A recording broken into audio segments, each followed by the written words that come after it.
Okay, today we're going to be talking about Southampton's 1-0 loss to Crystal Palace. It's a frustrating result considering first half we were fucking shit. Wrong formation was played, wrong players were played, and it was a fucking shit show. It was an absolute shit show. Then second half, took off Diallo, thank fuck for that. Everyone was probably calling for his fucking head after that absolute horrid display. Absolutely horrid. To bring on Maitland-Niles, which, for me, was the obvious choice to start. Really. Like, Diallo, Maitland-Niles. I know I'm fucking choosing every day of the week. Maitland-Niles comes on second half, changes the game completely. Reliable on the ball, reliable bringing the ball out from midfield into the attacking third, and he helped us a lot. He helped us a ton, and we created some chances, which, as expected, this man missed, because that's what he does. Che Adams, in a nutshell, is a brilliant hold-up player, brilliant chance creator, brilliant runner, brilliant presser, brilliant hard worker. What he isn't brilliant in is finishing sitters. That's what he can't do now. Now, this lad, he loves a rocket. I remember the goal against, I think it was Sheffield United away. First time volley, fucking top ins. And you're thinking, fuck me, he hit that well. He hit that bloody well. And then you get the Wolves game where he goes like this and then hits with his arm. Bruv, you're 2 yards out. You could have done anything. You could have chested it. You could have fucking even shouldered it in. You could have done fucking anything. The ball was right there, 2 yards away, and you fuck it up. Everton wasted 2 brilliant chances. Probably they weren't one-on-ones or anything, but they were great chances to score. And now we're back. Che Adams is back to his best, and he missed 2 glorious chances that really should go in. That's really all you have to say about that. And that is why we are so borderline below average, right? Ralph got it wrong. First half, it wasn't wrong, it was fucking disastrously wrong. Second half, fixed it. Changed things, brought the right players on that should have started to begin with, and the game changed. It's not his fault that Adams can't finish fucking anything, right? It is not his fault that Adams can't shoot. You can't blame Ralph for that. And yes, you can say, we needed a number 9, we needed a number 9, and everyone fucking agrees. Even Ralph said, yes, they need one. The board said we need one. Us fans said we need one. We didn't get one. And at the end of the day, it's not Ralph's fault. He didn't go, I'm happy with my options, because fuck me, if he was offered a number 9, I think he would have taken it, because it would keep him in his job at the moment.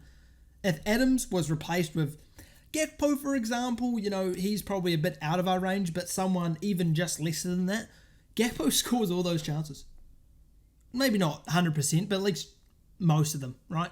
And that's points. That is points gained by just having a competent finishing striker. Adams needs a partner, right?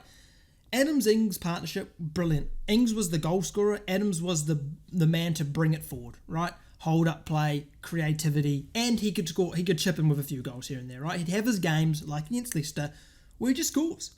And you're thinking, you can score bicycle kick and all that, but you can't score a tap from 2 yards, right?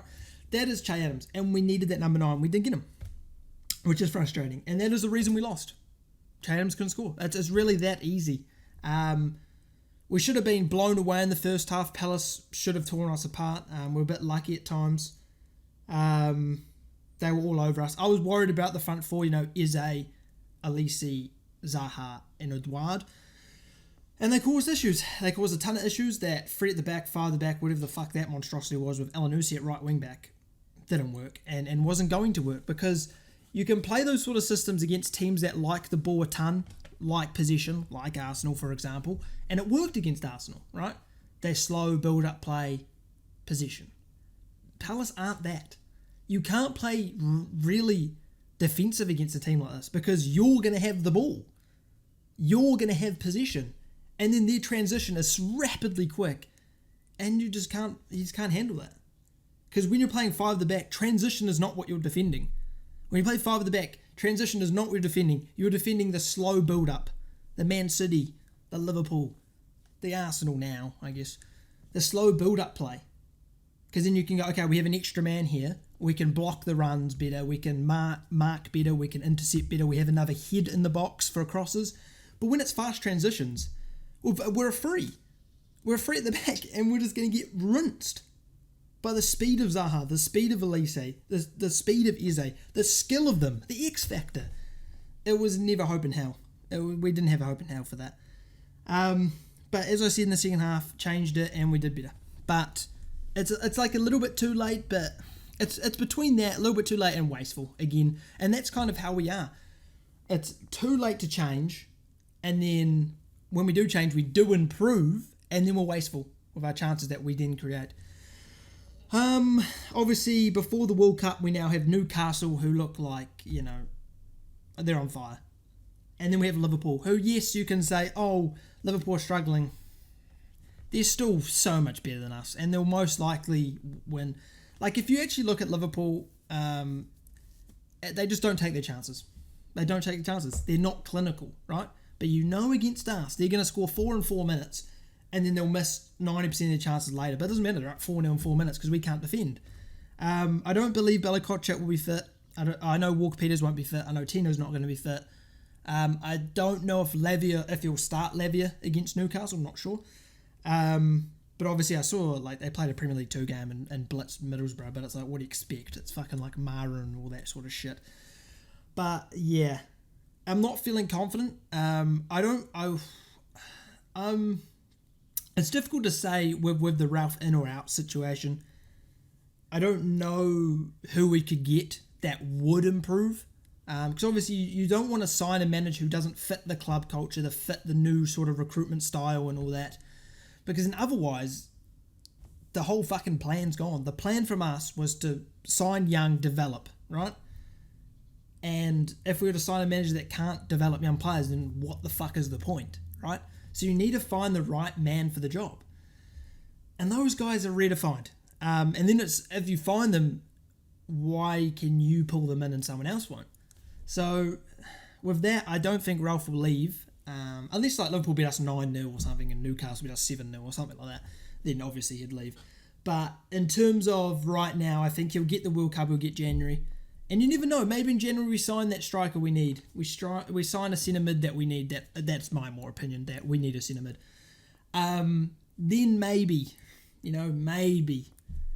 may be able to turn it around. But I don't see Ralph leaving until probably January. He'll probably get the window for January, I'll be honest. Yeah. So this game was another disappointment. After 3 unbeaten in a row, we sort of got maybe it's improving. No, not really. I guess the only positive we could say is we're not conceding that many. What have we conceded? 4 goals, 4 games? No, 3 goals, 4 games. Come on, that's improvement, but we can't score for shit. Because fucking this guy here is like, oh, I'm a Donny, But anyway, that's my review of this game. I kind of fucking just went on a tangent. But it's, that's it. It's raw.